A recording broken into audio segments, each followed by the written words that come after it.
ব্লগটা আমি এখান থেকেই শুরু করছি। আর তুমি দেখতেই পাচ্ছ তোমরা আইবুড়ো ভাত যে গায়ে হলুদ হলো, তারপর হচ্ছে আস্তে আস্তে এবার বিয়ের দিন আজকে চলে এসেছে। বউ আর জামাই মিলে দুজনেই সাজনা তলায়, তো পরের চারপাশে ঘোরা হচ্ছে, এখানে শুভদৃষ্টি হবে। আর বর তো অধৈর্য হয়ে যে তার নতুন বউকে কখন একটু চোখে দেখবে, এই নিয়েও আমরা খুব হাসি মজা করছি।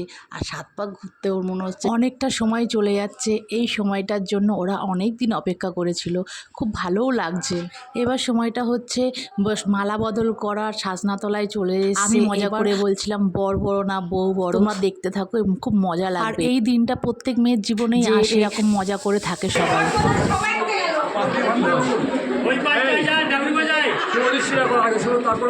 শুভদৃষ্টি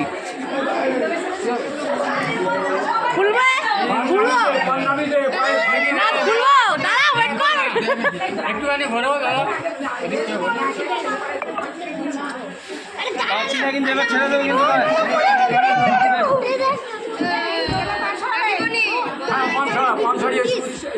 এবার তাড়াতাড়ি কর, নয় সত্যি ফেলে দেবে।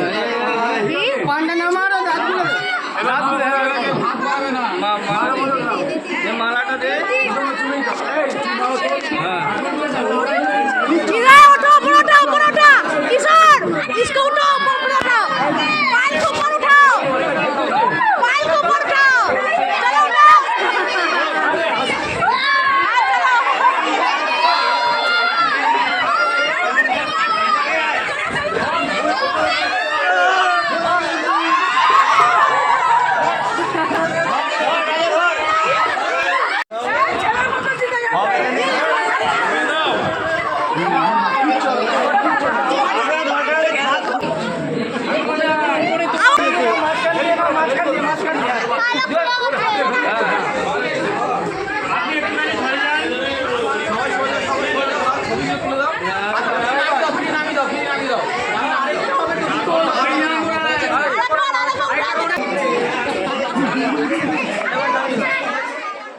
তো তোমরা তো দেখলে যে মালা বদলটা হলো, মালা বদলের সময় যে কত আনন্দ হলো, চটি এনজয় করেছি। তোমরা দেখো এই সময় হচ্ছে আবার ওরা করে নিচ্ছিল, মানে ছবির ওপর ছবি। সেদিনকার মনে হচ্ছিল ওরা যেন সেলিব্রিটি, আর আমাদের মনে হচ্ছিল চারদিকে still camera, video camera, mobile camera. ওরা দেখো কি সুন্দর পোজ দিয়ে ছবিগুলো তুলছে।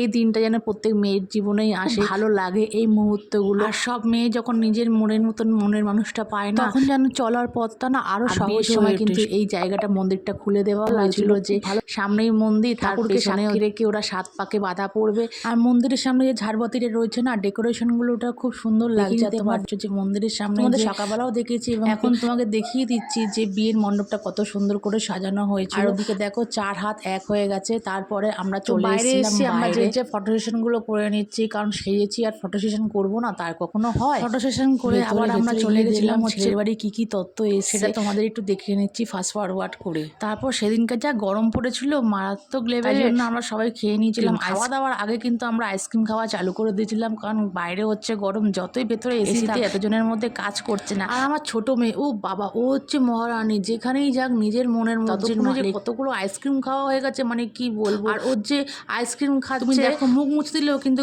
মুছবে না, নিজেই মুছবে, হচ্ছে নিজের মধ্যে মালিক। ওকে নিয়ে আমি পারি না, মানে কি বলবো, যত বলছে আইস খাওয়া, কিন্তু সেখানেও আইসক্রিম খেয়েই যাবে। ওকে বড়রা বলছে আয় মুছিয়ে দি, তাও মুছবে না, নিজেই মুখ মুছবে। এমন ভাব দেখাবে যেন ওনার সব কাজ একা একাই করে।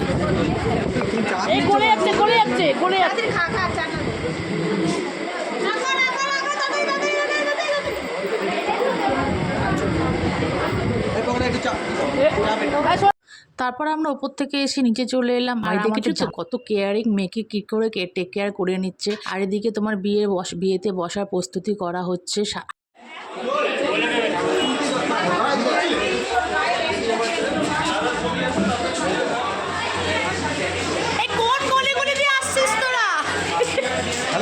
আর এদিকে এত আগুনের তাপ উঠেছিল না, শেষ কি হয়েছিল, মণ্ডপের বাইরে দিয়ে ওদেরকে ঘুরতে হচ্ছিল, কারণ খুব গরমে পড়েছিল। জায়গা পাশে না ছোট ছোট লাগছিল আমাদের কাছে। আর বিয়েটাতে এনজয় করছে মনে হয় যেন আমার ছোট বাচ্চারা। দেখো কি সুন্দর বিয়ের সামনে, মণ্ডপের সামনে বসে আছে চেয়ার নিয়ে ওরা।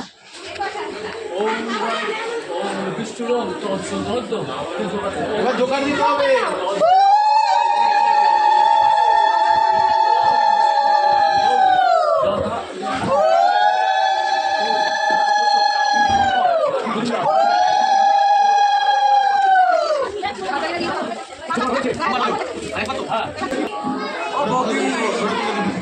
তো ফাইনালি চলে এলো সেই দিনটা, সিঁদুর দান হয়ে গেল, কাছে বেশি দামি হয়ে উঠলো। সিঁদুর পরে কিন্তু ওর মুখটা যেন আলাদাই লাগছে, হলো লজ্জাবস্ত। বিয়ে করার পর বাড়ির শাড়ি দিয়ে আমরা বলি লজ্জাবস্ত, আর ছেলের মুখে হাসিটা মানে সে তার কমপ্লিটলি লিগালি ভাবে তার নিজের বউকে আপন করে নিল সিঁদুরটা পরিয়ে, যতই বা রেজিস্ট্রি হোক। আজকের ব্লগটা তোমাদের কেমন লাগছে আমাকে কমেন্ট করে জানাবে, ও আমার ব্লগগুলোকে শেয়ার করে দিয়ে পাশে থাকবে, এবং ইউটিউব চ্যানেলটাকে তোমরা সাবস্ক্রাইব করে দেবে, এবং লাইক বাটনে লাইক করে দিয়ে, এবং কমেন্ট বাটনে কমেন্ট করে আমাকে জানাবে। আর ফেসবুক পেজটাকে কিন্তু ফলো করে দিও।